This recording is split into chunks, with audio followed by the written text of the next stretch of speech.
हे good morning class. हम लोग आज दूसरा टॉपिक पढ़ेंगे। हमारा आज का न्यू टॉपिक है a closer look to administrative and the constitutions under the Khilji and Tughlaq. इसमें हम लोग पढ़ेंगे कि कैसे मोहम्मद तुगलक ने और मोहम्मद खिलजी ने कैसे अपने शासन को धीरे धीरे बढ़ाया। जैसे जैसे कि हम लोगों ने पिछले टॉपिक में पढ़ा था कि खिलजी वंश के जो शासक थे, उनके शासनकाल में जो हमारा मतलब जो भी जो शासनकाल था उस समय का, वो शासनकाल उस समय थोड़ा सा क्या हुआ कि मतलब थोड़ा मतलब कमजोर चलता था। जैसे कि खिलजी जो क्या थे, वो कंपनी के लोगों से ज़्यादा रिवेन्यू बचा नहीं पाते थे। अपने जितने भी उनके सोल्डियर्स होते थे, उनको वो लोग अच्छा से मतलब ट्रीट नहीं करते थे। ट्रीट इसलिए उनको अच्छा से नहीं करते थे ताकि उनके पास अच्छी व्यवस्थाएं नहीं थी, उनको मतलब चलाने के लिए अच्छा चीज़ नहीं था। ठीक है। तो इसी तरह से हम लोग देखते हैं कि जब तुगलक वंश आता है तो तुगलक वंश में ये सारी चीज़ें एक एक करके ठीक की जाती हैं। जैसे कि सबसे पहले हम लोगों ने देखा कि तुगलक वंश में सारी चीज़ों को इंटरनली और एक्सटर्नली ठीक किया गया। इंटरनली और एक्सटर्नली ठीक करने का मतलब है कि दिल्ली सल्तनत में उस समय जो भी अंदर दिल्ली सल्तनत के जो भी अंदर चीज़ें आती थी, जैसे कि मान लीजिए कि किसान किसान का मतलब कि कैसे रेवेन्यू कलेक्ट करना, कैसे खेती करवाना, क्या क्या चीज़ें मतलब कि वहाँ पे सैनिकों को कैसे रखना, इन सारी चीज़ों को उन्होंने इंटरनली ठीक किया। ठीक है। कई मतलब सैनिकों को भर्ती भी कराया ताकि उनकी जो भी सीमाएं हैं जिनसे व्यापार होते रहती हैं, उन सीमाओं को प्रोटेक्ट किया जा सके, उनसे बचाया जा सके सारी सीमाओं को। ठीक है। तो इसी क्रम में आगे भी देखते हैं कि एक्सटर्नली इन्होंने काम किया, मतलब कि दिल्ली सल्तनत के एक्सटर्नली भी कार्य किया। एक्सटर्नली कार्य करने का मतलब हो गया कि इन्होंने अपने बॉर्डर पे मतलब बॉर्डर से सब जो भी राज्य इनसे बॉर्डर से कनेक्ट होते थे, उन राज्यों से भी अपना सुरक्षा बढ़ाया। उन बॉर्डर पे भी मतलब अपने सैनिकों को रखा और उनसे अगर जो भी उसके आसपास से व्यापार होते थे उस व्यापार को सुरक्षित किया। ठीक है। तो इस क्रम में जब हम लोग देखते हैं, इस क्रम में जब देखा कि तुगलक वंश ने क्या किया कि एक मतलब एक बहुत ही अच्छा चैन बना लिया, अपना बहुत ही अच्छा एक पकड़ बना लिया दिल्ली सल्तनत में। तो इन लोगों ने क्या किया कि जैसे अब इनका राज्य जो है धीरे धीरे मतलब अच्छा होते गया। जैसे कि इनका शासनकाल जो चलता था, शासनकाल चलने के साथ साथ जो है वो इनका राज्य जो है वो धीरे धीरे से मतलब बहुत अच्छा होता गया और बहुत अच्छा चलता गया। तो इन लोगों ने देखा कि अगर किसी भी राज्य को सक्सेसफुली चलाने के लिए उसमें कुछ लोगों की कुछ अहम पदों की जरूरत पड़ती है।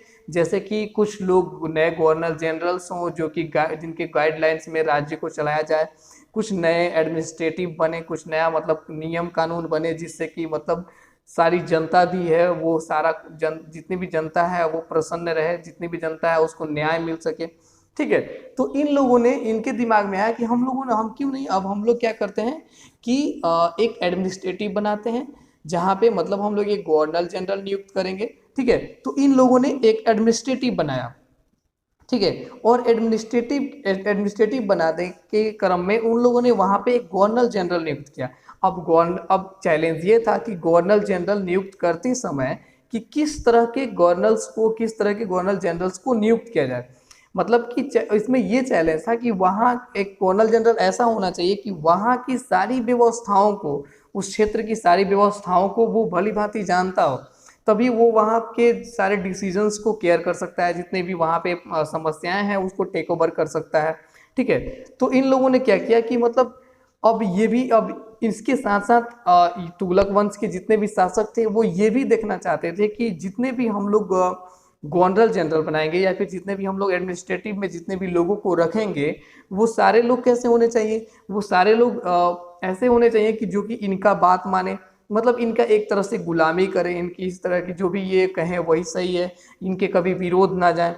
ठीक है। जैसे कंपनी पहले करती थी, ठीक है, वैसे ही सेम इन लोगों ने भी मतलब सोचा करने के लिए। ठीक है। तो इन लोगों ने कुछ किया, मतलब जैसे कि हम लोग देखते हैं कि इसमें कुछ एरिस्टोक्रेट्स लोगों को इन लोगों ने नहीं लिया। जैसे कि मान लीजिए कि एरिस्टोक्रेट मतलब क्या होता है कि वैसे लोग जो उस समय बड़े पदों पे होते थे, जैसे मान लीजिए कि जिनके पास पॉलिटिकल सपोर्ट उस समय ज़्यादा होता था या फिर जो उनके पास मतलब धन दौलत ज़्यादा होती थी, जमींदारी ज़्यादा होती थी, वैसे लोग को उस समय बड़ा लोग कहा जाता था। ठीक है। तो ये लोग मुख्य रूप से हकदार थे वहाँ के गवर्नर बनने के, लेकिन ऐसे लोगों को गवर्नर नहीं बनाया गया, ना ही एडमिनिस्ट्रेशन में शामिल किया गया। इसलिए क्योंकि ये लोग कभी भी सुल्तान का विरोध कर सकते हैं, कभी भी वहाँ के नवाबों का, कभी भी वहाँ के राज्य का विरोध कर सकते हैं, इसलिए इन लोगों को वहाँ के एडमिनिस्ट्रेटर में शामिल ही नहीं किया गया। ठीक है। ये मतलब जितने भी तुगलक वंश के लोग थे वो ऐसे लोगों को अपने राज्य में शामिल करना चाहते थे जो लोग मतलब कि उनके लॉयल रहें, उनकी बातों को सुने, उनकी बातों को कहें, उनकी बातों को, कहे हुई बातों को करें। ठीक है। तो मतलब इन लोगों ने क्या किया कि बैंडगन खरीदना शुरू किया। बैंडगन, BANDGAN, बैंडगन खरीदना शुरू किया। बैंडगन यानी होता है कि कुछ मजदूर, मतलब कि एक तरह स्लैब्स, मतलब कि कुछ जो भी उस समय के जितने भी मतलब कैदी होते थे, ज़्यादातर उस समय के जितने भी कैदी होते थे वैसे ही उन्हीं सारे लोगों को खरीदा जाता था, और ख़रीदने के बाद उनको ट्रेन किया जाता था। ट्रेन करने के बाद या तो उनको मिलिट्री में भर्ती कर लिया जाता था, सेना मतलब जितने भी वो तुगलक वंश थे या तो अपने मिलिट्री में भर्ती कर लेते थे या फिर उनको किसी और कार्य में लगा देते थे। ठीक है। और इस खरीदने इन्हीं लोगों को खरीदने के पीछे यह भी एक राज्य था कि ये लोग फुल्ली डिपेंड हो जाते थे उन पे, तुगलक वंश पे फुल्ली डिपेंड हो जाते थे। इसलिए क्योंकि जब ये लोग जेल में थे तो इनको अच्छी व्यवस्थाएं नहीं मिल पाती थी, कभी खाना मिलता था कभी नहीं मिलता था, तो इन लोगों को अच्छा दाम दे करके खरीदा गया इल्तुतमिश से। सबसे पहले स्लैब्स खरीदे गए इल्तुतमिश से।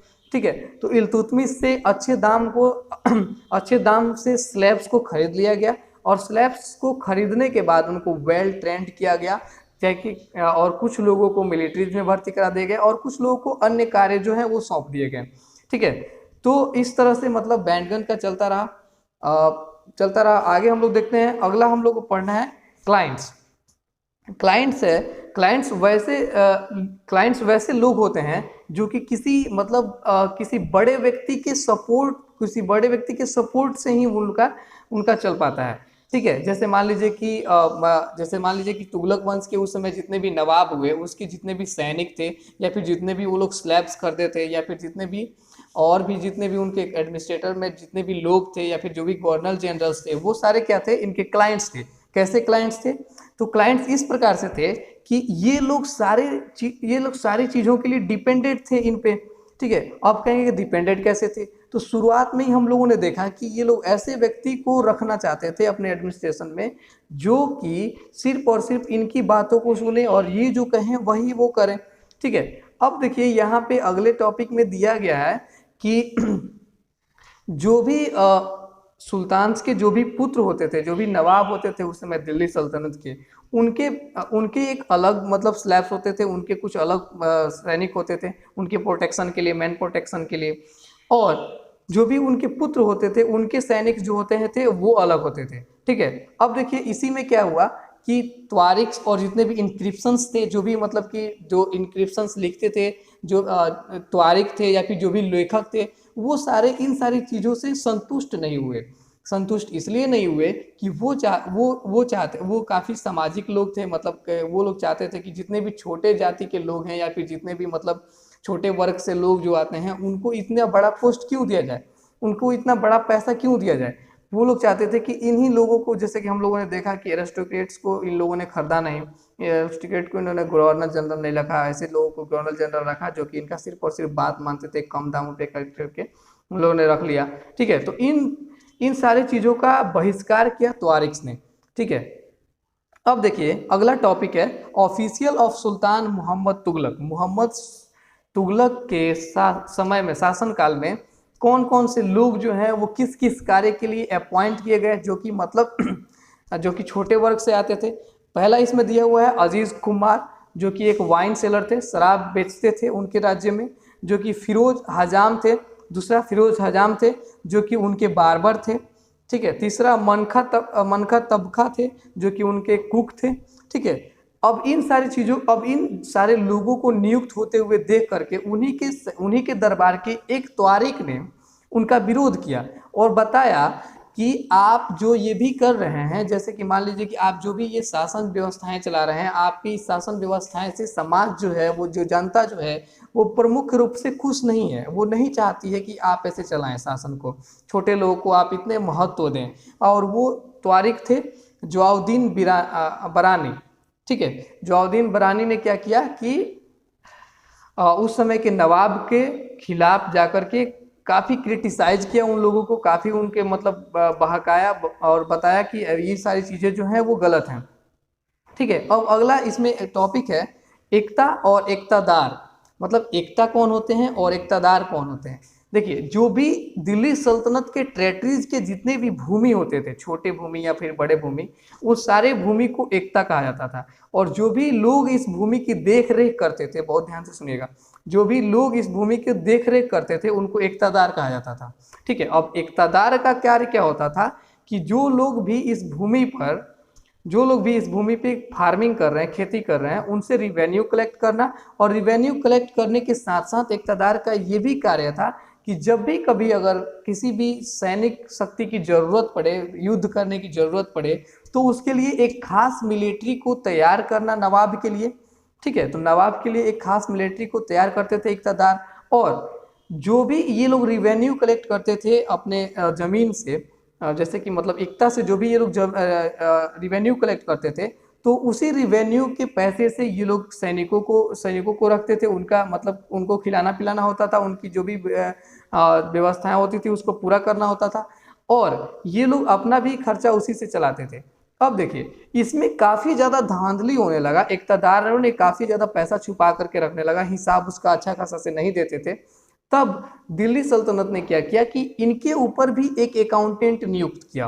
अकाउंटेंट नियुक्त इसलिए किया ताकि ये वो देख सके कि कहाँ किस गांव से कितने ज़्यादा पैसे आते हैं और कितने सैनिकों पे खर्च होते हैं, कितने इक़्तिदार पे खर्च होते हैं, ठीक है, और कितना उससे राजा को प्रॉफिट है और क्या क्या चीज़ें हैं, मतलब कि टोटली देख रेख करने के लिए एक अकाउंटेंट्स को नियुक्त किया गया था। ठीक है, अब देखिए, अब हम लोग अगला टॉपिक्स जो है वो नेक्स्ट वीडियो में पढ़ेंगे, क्योंकि ये वीडियो ऑलरेडी बड़ा होते जा रहा है, हम नहीं चाहते हैं कि बड़ा हो।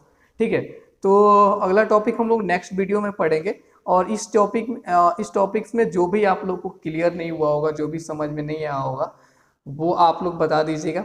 ठीक है, और हम लोग क्लास वर्क करेंगे। ठीक है, क्लास वर्क के साथ साथ ही हम लोग आगे बढ़ेंगे। ओके, तब तक के लिए बाय, सी यू गाइज।